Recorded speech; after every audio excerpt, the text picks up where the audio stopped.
Where is the African equivalent of the ceiling of the Sistine Chapel?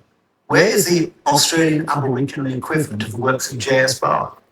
I rest my case. We have been blessed in Europe to have had good climate, good conditions, the way we organized our politics, when we had good brains, we had good ideas. And we have spread those to the rest of the world. And now the rest of the world is coming back saying, oh, no, you were terrible oppressors.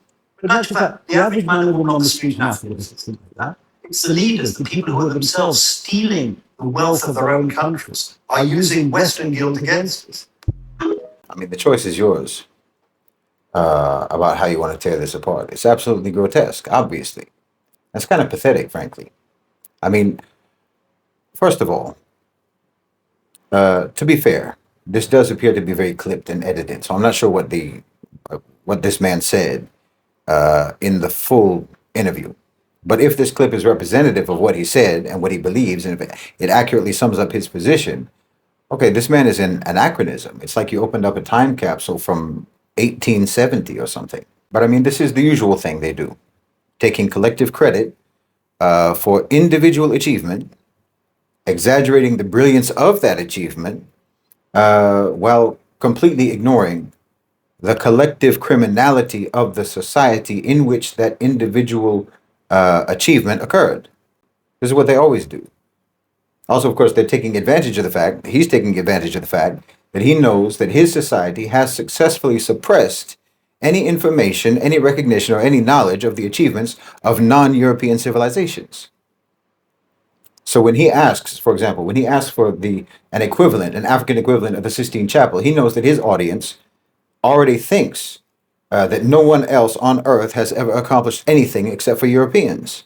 Meanwhile, you could fit 16 Sistine Chapels in the Blue Mosque in Sultan Ahmed Masjid in Istanbul. Michelangelo took about 4 years, famously, to paint the ceiling, the frescoes of the Sistine Chapel. That's about 460 square meters. Meanwhile, there's over 20,000 hand-painted tiles on the ceiling of the Blue Mosque, covering 1,800 square meters, and they did it in less time. But again, this is also the same old Western argument of, we must be good, we must be wonderful, because we created nice things. So we don't actually have to compare and contrast our nice things with their nice things, because nice things do not a civilization make. Nice things do not indicate that you're good, that you're virtuous, that you're intelligent, that you're moral, or that you're civilized. Not to mention, it's also a matter of, what any given people value. So, for instance, he mentions Bach. Well, music and entertainment are not necessarily universally valued as worthwhile investments of time and study and energy and so forth. Not everyone takes it that serious. So you talk about Bach, for instance. Well, who did Bach compose for? He composed for the church and he composed for the aristocracy. So you can't actually disentangle his music from the very systems of oppression that you're denying existed. It's actually quite an unfortunate example for him to cite, to be honest. It's profoundly ironic. At the time of Bach, Europeans would only bathe maybe 2 or 3 times a year. So when you listen to Bach, just know that he probably composed that music while stewing in months of his own body odor. But you know what they did, right? You know what the Europeans did? Instead of being clean, instead of trying to clean themselves, they just used perfume to hide the stench. Muslims were washing themselves 5 times a day or more, and with a minimum of bathing once a week. In the desert, mind you. Since the 7th century. Full shower, no less than once per week. In the desert. Meanwhile, Europeans, even with 500,000 lakes and rivers and ponds and rain throughout the year, these genteel, sophisticated people would literally go months and months without cleaning their bodies. And then just try to stifle the stink with perfume. And that's just what they do now. That's what they do now. That's what he's doing. Bach is a perfume. The Sistine Chapel is a perfume that they spray over the stench of their civilizational filth. You think that the music of Johann Sebastian Bach is supposed to be evidence of the greatness of Western civilization? We're supposed to just when you talk about Bach or Beethoven or whoever, we're supposed to adopt an uncritical romanticism about that period of time and completely ignore the deeply oppressive context in which that music was created? No. You can't pretend that the brilliance of his compositions, which was brilliant, you can't pretend that that reflects the society that he was in. Bach composed within the framework of the Lutheran Church, which was an institution that was completely intertwined with systems of control and exploitation in Europe. The very church that commissioned his works was also instrumental in enforcing religious dogma, supporting class oppression, legitimizing the persecution of entire groups of people, particularly the Jews in Europe. You know, the church demanded unquestioning obedience, not to God, but obedience to the social hierarchies that ruled over every aspect of life in Europe. The church upheld the system in which the peasants labored under crushing financial obligations, where if they failed to tithe to the church, it could lead to public shaming or punishment. The church served as a moral enforcer for a feudalistic system that perpetuated poverty and inequality. Bach just made it sound pretty. The same way that this man is using Bach to try to make it sound pretty, just like a perfume on an unwashed, sweaty, stinking feudal lord. The more I think about it, really, the more it seems Bach is actually a perfect example for these people. You know, in Bach's Germany, the Germany of Bach, Jews were vilified and marginalized, and their rights were restricted. Their communities were segregated, and their humanity itself was constantly questioned. This bigotry in Europe was embedded in the doctrines and the sermons of the Lutheran Church, Bach's church, Martin Luther himself, whose ideas, as we know, shaped the very institution that Bach served, wrote anti-Jewish tracts that were invoked to justify centuries upon centuries of persecution. Bach was paid by the tithes that were extracted from serfs by the church. His music was just part of the opulence and the decadence of the church that was enjoyed by the elites of the church and by the aristocrats, enjoyed at the expense of the common people. That's your society. This is the truth about Western so-called civilization.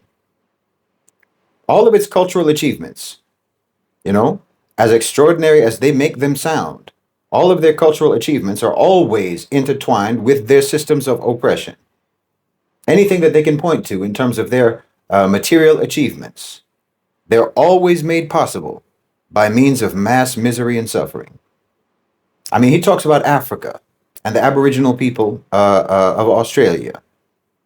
Do you really want to talk about what Europe was doing in Africa when Michelangelo was painting the Sistine Chapel, or when Bach was entertaining the aristocracy of Germany?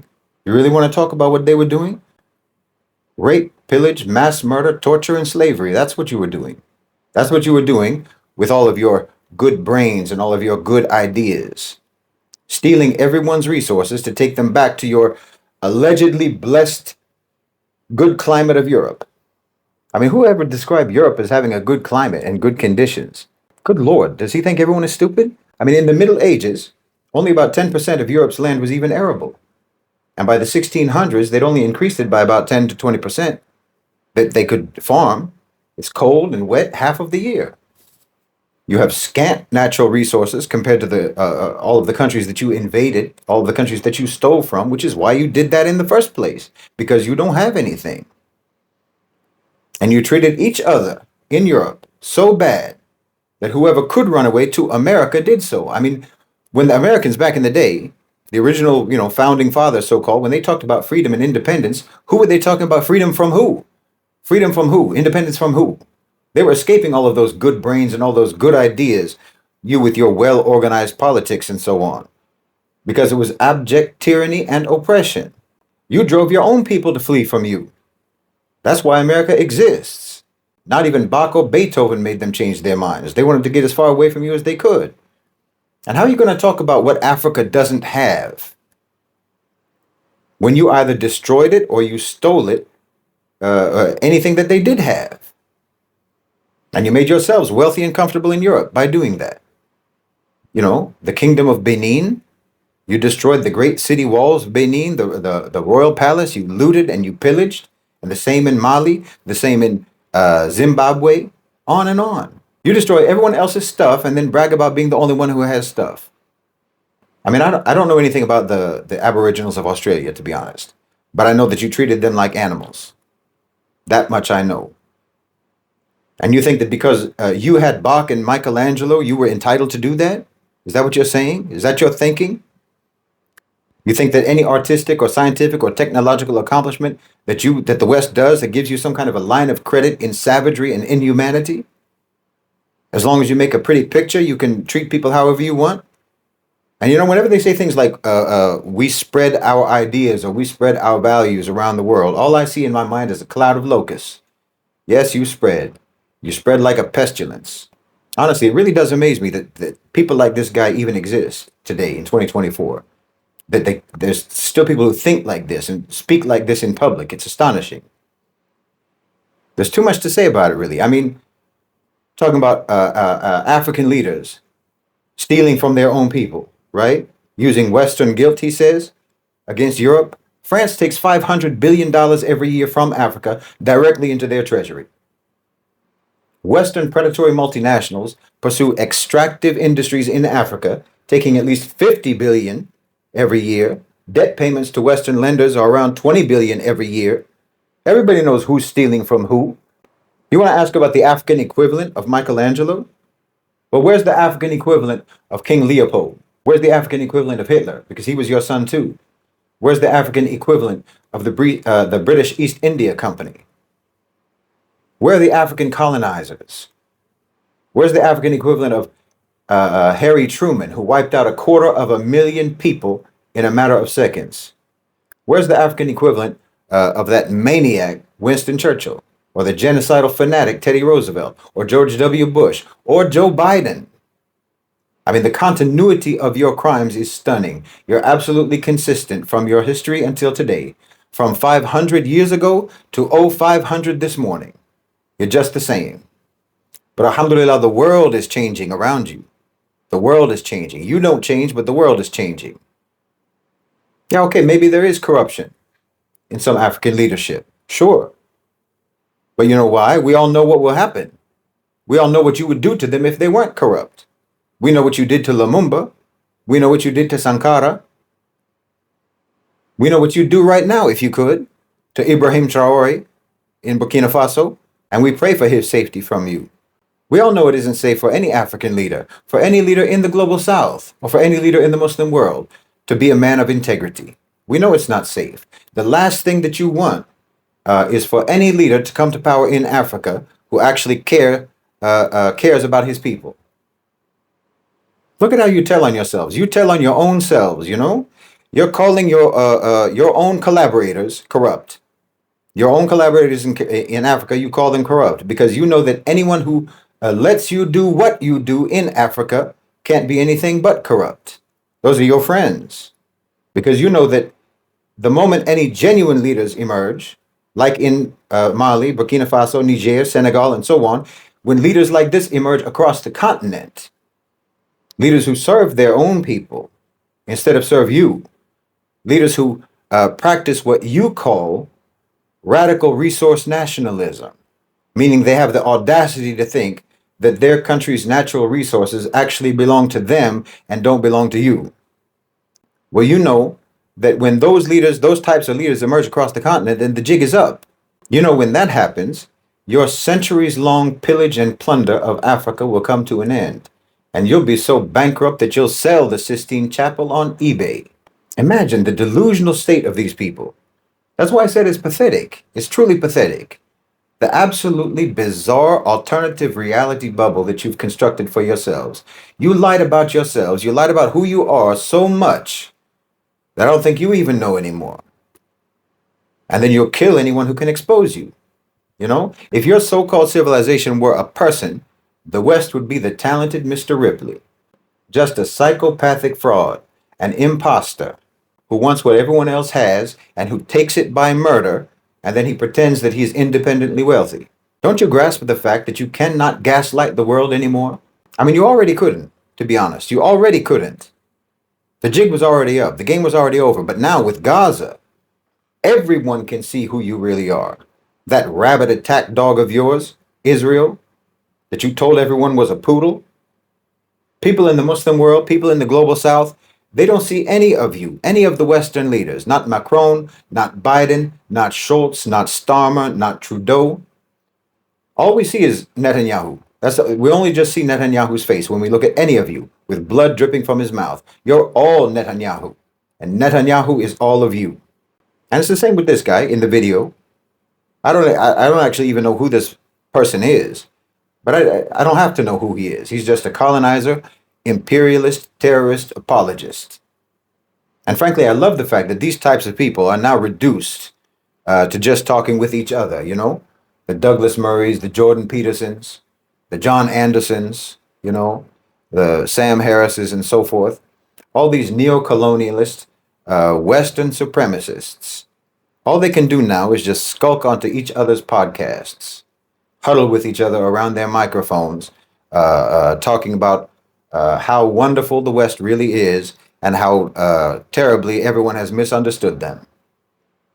Everyone is just, the rest of the world is just so ungrateful, you know, for all the great and glorious gifts that Europe bestowed so kindly on all of the lands that they ravaged and subjugated. 20 million people killed in the Belgian Congo, 2 million in Algeria by the French, not to mention 13 million enslaved, a quarter of whom died en route, plus thousands lynched once they got there. No, all your art, all your music, all your so-called cultural achievements, your Sistine Chapel, your frescoes, your Bach, your Mozart, your Beethoven, what have you. This is all nothing but a lovely silk tapestry that you throw over a mass grave where you want to have a picnic. Like I said, it's nothing but a perfume that you spray to cover the stench of your history. But Africa is cleaning house. Asia is cleaning house. The Muslim world is cleaning house. The whole global south is tired of your unhygienic ways. Turns out that whitewashing doesn't actually make you clean.